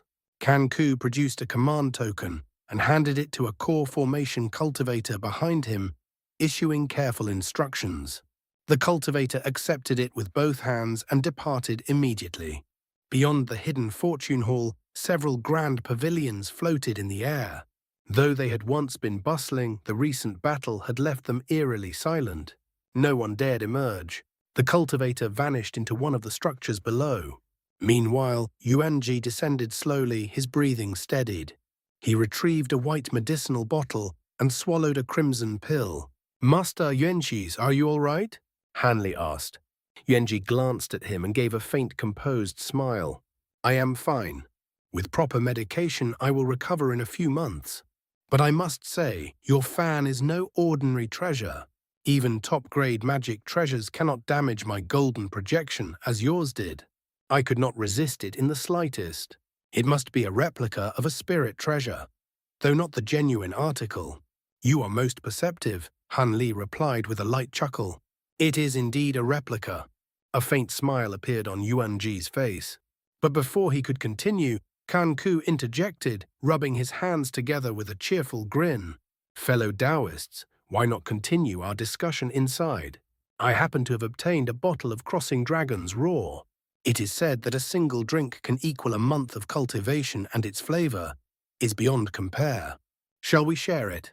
At that moment, he seemed less like a pavilion lord, and more like an old man eager to entertain honored guests. The Crossing Dragons raw. Wenji's eyes lit up slightly. I have heard of it. Brewed from rare fruits long extinct in the mortal world. Its fragrance is unmatched. Forgive me, but though I am a Buddhist, I find it difficult to refuse such a treasure. He chuckled softly, glancing at Han Li. In fact, fellow Taoist Kan Ku once lured me into becoming a guest elder of our sect, with dozens of such ancient spirit wines. But do not misunderstand, he still abides by all other precepts. His tone was warm, almost teasing. Han Li's heart stirred slightly, and a faint smile touched his lips. Together they stepped into the main hall. High above the boundless sky, a streak of azure light drifted steadily forward. Within that faint glow stood a young man, a subtle smile playing upon his lips as he idly toyed with a pale red jade slip between his fingers. It was none other than Han Li, freshly departed from the hidden fortune pavilion. The jade slip in his hand contained the long-sought secret technique for refining a compressed miniature space. I never imagined that something as renowned as a miniature space would have such a straightforward refinement method. Han Li murmured to himself, his voice carried away by the wind. Even the required materials are rather ordinary. If that's the case, creating one should not be too difficult. A lazy, youthful voice echoed in his ear. Haha. You call that a miniature space? The boy scoffed. To me, it's nothing more than a fixed teleportation link to a spatial tear. True compressed spaces are treasures one can carry at will, realms you can enter and leave whenever you please. Han Li shook his head slightly. What you say is true, but such treasures lie far beyond the reach of cultivators in the mortal world. Even your all-encompassing pouch or the original Black Wind flag possess only rudimentary spatial properties. They are nothing compared to the true miniature spaces you speak of. That's fair, the boy replied with a faint chuckle. From what I know, only a handful of beings in the spirit realm possess such treasures, and each of them stands at the very peak of existence. Otherwise, those items would have long since been stolen. After a brief pause, the boy continued, his tone shifting with curiosity. Now that you've obtained the refinement method, are you planning to head straight to the Yin sifting sect for the ghost sifting banners? Or do you intend to challenge their entire sect head-on? Han Li shook his head again, calm and composed. Of course not. Even if the Yin sifting sect has only one grand cultivator left, they are still one of the 10 great Devil Dao sects. Who knows what ancient restrictions or deadly formations lie hidden within their territory? I have no intention of gambling my life on recklessness. Then what do you intend? The boy asked, intrigued. Han Li's eyes narrowed slightly, a cold glint surfacing within. It's simple, he said quietly. To destroy the serpent, one must first sever its head. I will eliminate the yin-sifting sect master first. Once he's dead, the remaining nascent soul elders will be easy to deal with. He continued, voice steady, yet laced with quiet certainty. We've already gathered intelligence. In recent years, many Devil Dao sects have been eyeing their position among the 10 great sects. The yin-sifting sect master has been forced to leave the Fangmang Mountains frequently. We need only wait for the right moment and kill him outside. A faint chill crept into his tone. With no grand cultivator guarding the sect, even their most formidable restrictions will be manageable. But before I act, I must take care of my other objectives. Once I make my move, everything must be resolved swiftly. His gaze turned distant. If a deity transformation cultivator were to notice and intervene, things would become troublesome. The boy chuckled softly. Indeed, those at the peak of the mortal realm cannot act freely, but if you attempt to wipe out an entire sect, one of them might not remain idle. This time Han Li did not reply. Only a cold smile lingered on his face. With a flick of his wrist, the jade slip vanished. His speed surged abruptly, the azure light blazing brighter, and in the next instant he vanished into the vast sky. Years passed. In a nameless mountain range along the border between Feng Province and Han County, a brutal massacre unfolded. 6 black-robed cultivators commanded an army of over 1,000 armored corpses, surrounding several dozen cultivators clad in various garments. The corpses were formidable on their own, but under the control of the black-robed cultivators. Their corpse chi surged to terrifying levels. Within the time it took to finish a meal, nearly all of the besieged cultivators had been torn apart, save for a handful of core formation experts, who now stood on the brink of death. Despair settled over them like a suffocating fog. Then, a piercing whistle tore through the heavens. It shrieked across the sky, sharp enough to seem as though it could split the 9 heavens themselves. Those who heard it felt their ears ring violently, their senses momentarily overwhelmed. The black-robed cultivators' expressions changed drastically. As for the surrounded cultivators, hope ignited in their eyes. Moments later, spiritual light flickered in the distance, accompanied by faint rumblings of thunder. An emerald cloud, vast as an acre, streaked toward them at unimaginable speed, crossing hundreds of meters in the blink of an eye. A cold voice descended from above. I was wondering who dared lead an army to attack my sect. So it was fellow Taoist B of the Bloodbone sect. A black flash rippled through the air as a distorted silhouette emerged, warping into existence. With a casual flick of his sleeve, streaks of silver light slashed toward the oncoming cloud. Old Devil Fang. A startled cry rang out from within the cloud, which immediately veered away in retreat. Humph. Since you've come this far, there's no need to leave. With a cold snort, the grey light surged forward faster, darker, transforming into pitch black as it gave chase. Within moments, the 2 streaks vanished beyond the horizon. The battlefield fell silent, if only for an instant. Then the black-robed cultivators regained their composure and urged the armored corpses forward once more, their assault growing even more ferocious. The remaining cultivators' hope shattered. They fought desperately, slaying many corpses in their final struggle, but in the end they were all annihilated. Afterward, the black-robed cultivators released black pouches, drawing the corpses back within. Yet they did not leave immediately. Instead, they lingered, whispering among themselves, their gazes fixed upon the distant sky. Time passed. Then, a streak of black light descended. The cultivators fell silent at once, splitting into 2 orderly rows. The black light dissipated, revealing a figure shrouded in swirling black chi. "We pay our respects, Sect Master," they called in unison, bowing deeply. The figure spoke, his voice cold and devoid of warmth. "Have those from the Bloodbone sect been dealt with?" A gaunt old man stepped forward. "Sect Master, rest assured. All 73 intruders have been slain. None escaped. The elder Bai Huo's physical body has also been destroyed," the Sect Master said coldly. Only his nascent soul managed to flee. A faint snort escaped him. "After this, the Bloodbone sect will think twice before provoking us again. If not for our limited numbers, I would have already led an expedition to eradicate them." The others remained silent, awaiting further orders. After a long pause, the Sect Master waved a hand. "There is nothing more to be done here. Return to the sect. I have other matters to attend to. As you command." Without hesitation, the black-robed cultivators departed in streaks of light. Soon only the Sect Master remained. Wrapped in black chi, he stood motionless, gazing into the distance. Time passed. Then, his voice rang out sharp and cold. "You've watched long enough. Must I force you out?" His gaze fixed upon empty air. A flicker of azure light answered him. Hanley appeared, hands clasped behind his back, robes fluttering softly in the wind. "Oh," he said calmly. It seems the yin-sifting sect master is indeed worthy of his title to have detected me. A faint smile crossed his lips. But why reveal me only after sending your disciples away? Do you fear involving them? The man before him, Sect Master Fang, stiffened upon seeing his face. It's you.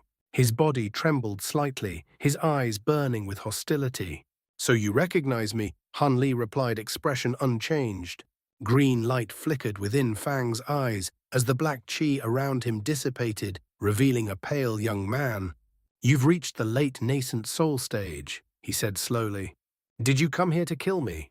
Han Li's tone was calm, almost casual. That's right. Since I've come, only one of us will leave this place. For a moment, Fang's expression twisted. Then he threw his head back and laughed wildly. Good. Very good. His voice rang with manic intensity. Even if you hadn't come, I would have hunted you down in the heavenly south sooner or later. They say Old Devil Qian and Master Arctic Dragon died by your hand. I never believed it. His gaze sharpened, filled with killing intent. But now that you've come to seek your own death, I will personally avenge my wife and the elders of my sect. Black chi surged violently around him.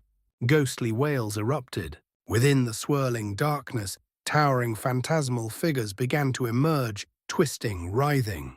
As the battle was about to begin, despite the overwhelming density of the black chi, Han Li could still make out the figures concealed within it. 3 towering, broad-shouldered corpses clad in black armor stood silently within the churning darkness. One gripped a shimmering yellow short halberd. Another held a green spear. The last rested a silver mace casually upon its shoulder. Their mouths were lined with jagged fangs, and eerie green light flickered within their hollow eyes. Each exuded the aura of a nascent soul cultivator. But most striking of all was the one bearing the mace. The devilish chi radiating from its body was far denser than the others, its presence heavy and oppressive. It had already reached the mid-nascent soul stage. Han Li's brows lifted slightly at the sight, yet there was not the faintest trace of fear in his eyes. With a flick of his sleeve, he summoned a small black vial and formed a hand seal. 5 bursts of grey-white light shot out from within. They twisted mid-air and transformed into 5 skeletal humanoids. The moment they appeared, shrill, unsettling laughter echoed through the air.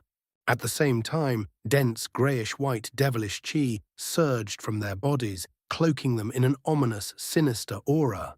Unbroken Shinka devils. The yin-sifting sect master's heart sank instantly. He and Old Devil Qian had been martial brothers for years. There was no way he could fail to recognize them. Confusion surged through him. How? Before he could even process it, pairs of bone sabers materialized in the hands of the 5 devils. Without hesitation, they struck. Their blades descended with ruthless force. At this point, there was no room for hesitation.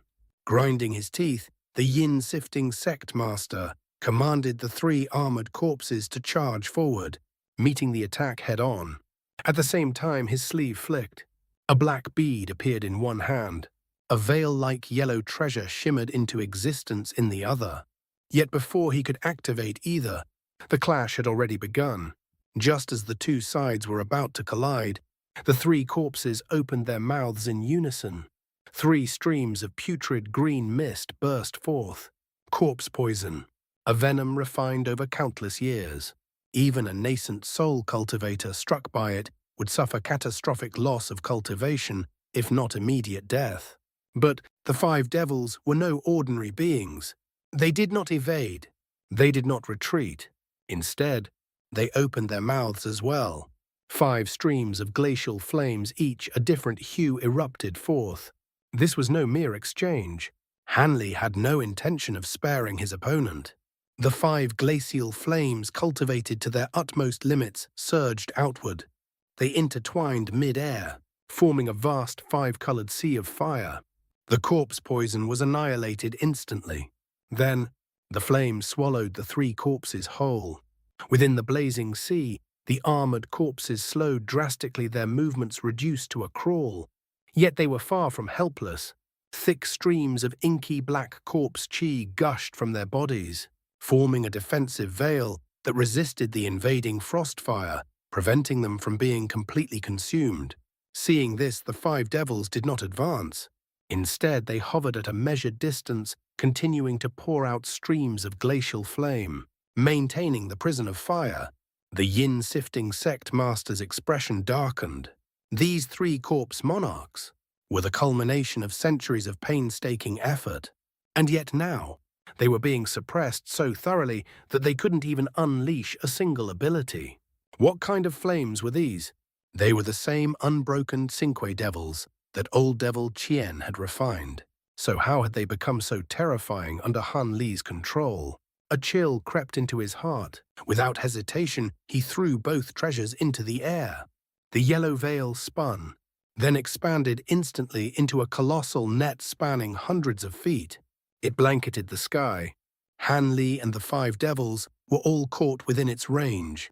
Behind it, the black bead drifted forward slowly, unassuming, silent, yet strangely ominous. Han Li's brows furrowed.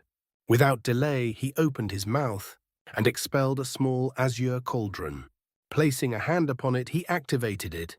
Threads of azure light surged forth, spreading into a radiant barrier that held the descending net at bay. At the same time, the tri-flame fan and the eight-spirit ruler appeared in his hands. With a gentle sweep of the ruler, a silver lotus bloomed beneath the black bead. Before it could reveal its power, it froze, completely immobilized, suspended in mid-air. Han Li's gaze lingered on it for a brief moment. For reasons he could not quite explain, a faint chill had crept through him the instant he saw it. Only after restraining it did he allow himself a silent breath of relief.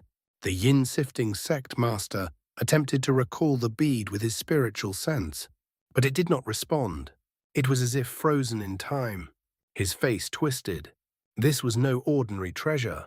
He had intended to use it as a decisive trump card, to end the battle in a single strike. Yet Han Li's instincts had been far too sharp.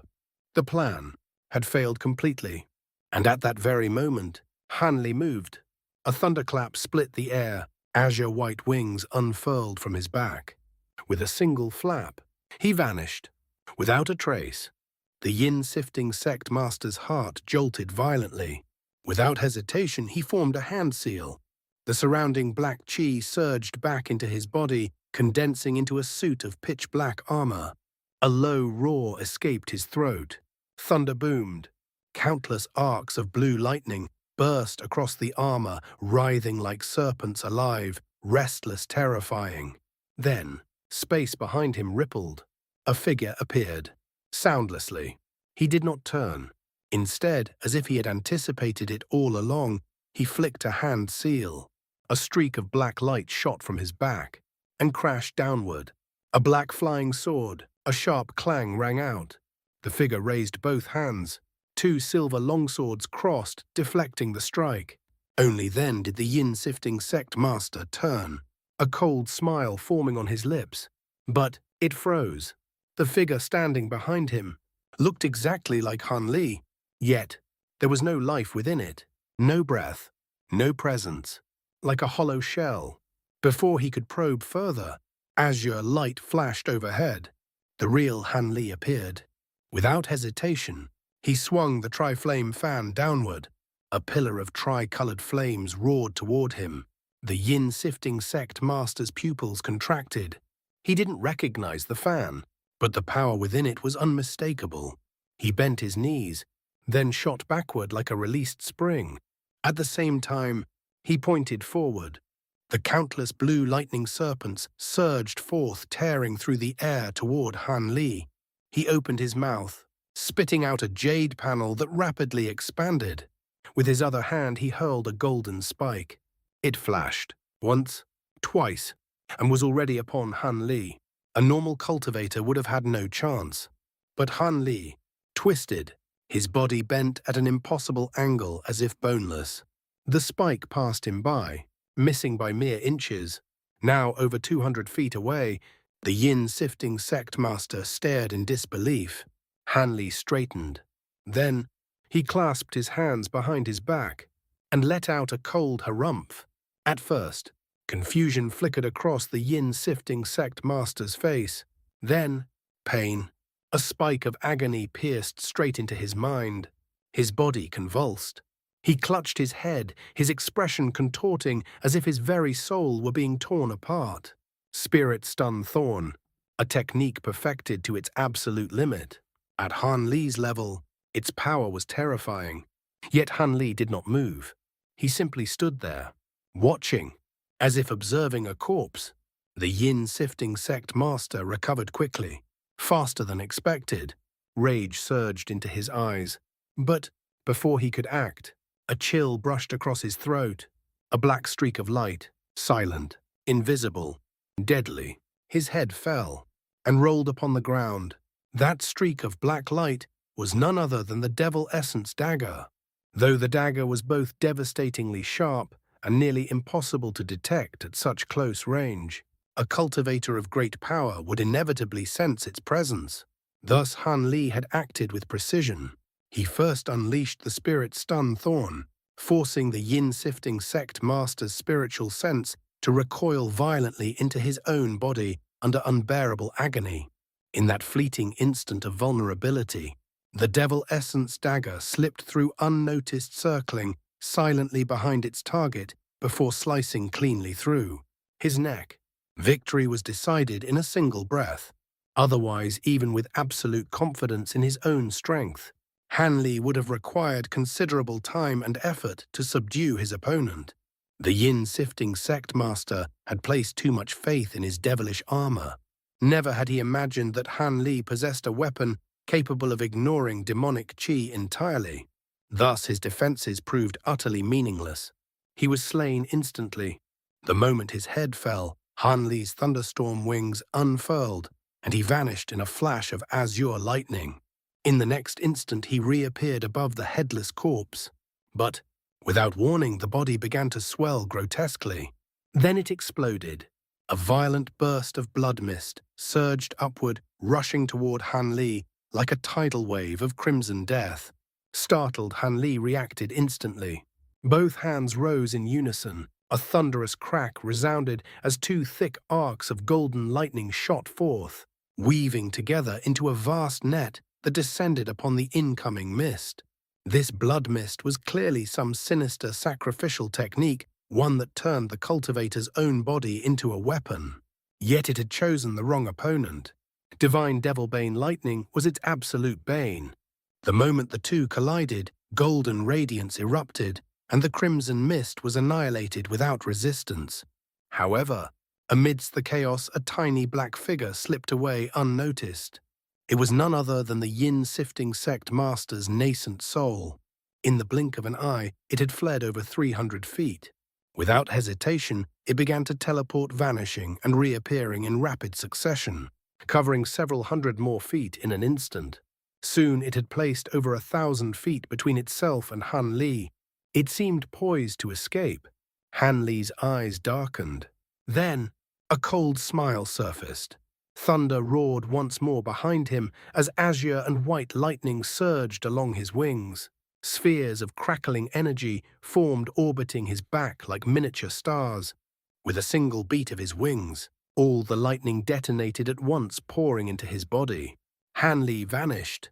Another thunderclap tore through the sky. He reappeared 300 feet away, then vanished again. Each reappearance brought him closer, faster, sharper, relentless.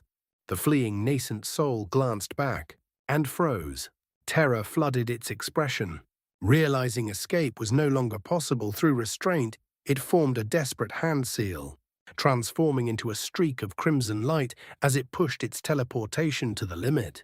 But Han Li was already upon it. A thin fissure opened upon his glabella. From within, black light surged forth, revealing an inky, ominous eye. The Lord Destruction Eye. A beam of darkness shot forward and vanished into empty space. A heartbeat later, an explosion erupted. The nascent soul stumbled out of the void, its teleportation forcibly interrupted. Its face twisted in disbelief. It could not comprehend how its escape had been cut off. Desperation overtook it. It vanished again. Han Li's expression turned cold. Another beam of black light surged forth, and he followed, disappearing once more in a streak of lightning. When the nascent soul was forced to reappear again, Han Li was already less than 100 feet away. Panic surged. The nascent soul flung out both hands, releasing a flurry of green threads toward Han Li. Han Li responded in kind. Fiery threads shot forth, clashing mid-air. The green threads revealed their true form, needle-thin, flying spikes. At the same moment, the nascent soul attempted to flee again. But this time, Han Li was ready. With a flick of his sleeve, a bolt of golden lightning vanished into the void. A thunderclap erupted ahead. A cry of agony followed. The nascent soul staggered into view, clutching its chest. A tiny golden sword, no longer than a few inches, had pierced into its body. Though it had not fully penetrated, arcs of golden lightning surged violently through it, tearing at its very essence. The devilish art it cultivated made it especially vulnerable. Agony contorted its face. Its form began to destabilize.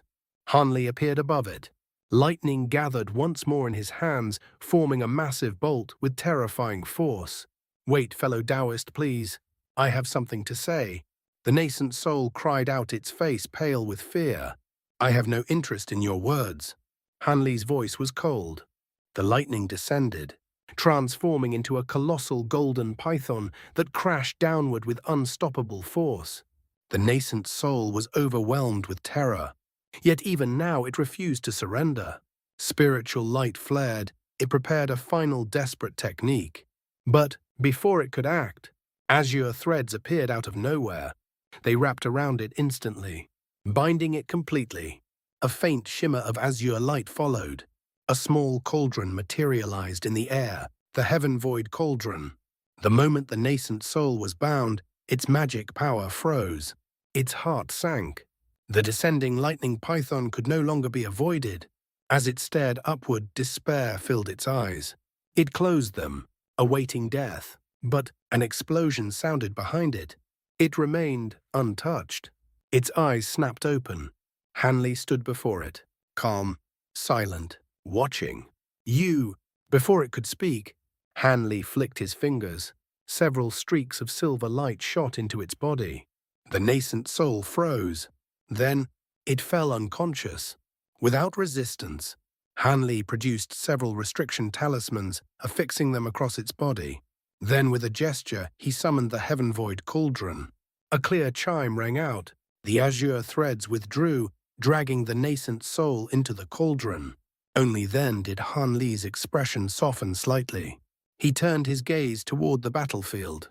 The 5 devils were still overwhelming the 3 corpses, trapping them within waves of glacial flame. At his command, the ghostly head surged forward, plunging into the sea of 5-colored fire and closing in on their sluggish prey. Han Li smiled faintly. With a sweep of his hand, he collected every treasure, his own and his enemies alike. Then, beckoning to the humanoid puppet, he descended toward a secluded mountain, the cauldron in hand. The puppet followed silently. Time passed. When Han Li returned, the heaven-void cauldron was no longer with him. Before him, the 3 corpses were nearly devoured. He stood quietly watching, thoughtful. Then, a child's voice echoed, "You've truly decided to infiltrate the Yin sifting sect alone." "It won't be particularly dangerous," Han Li replied calmly. "From the soul search, I know where their strongest restrictions lie.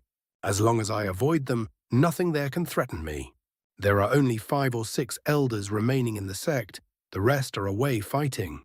This is the perfect opportunity to eliminate those within first, then deal with those outside. Even if I don't know their exact locations, I know enough."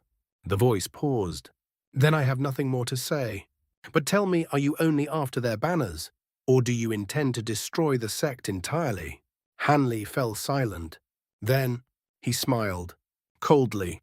"It doesn't matter what I intend. They will lose 6 or 7 nascent soul elders and their sect master. Do you think they can still stand among the 10 great devil Dao sects after that?" His gaze grew distant. "When that time comes, their enemies will finish the job for me. I won't need to dirty my hands at all."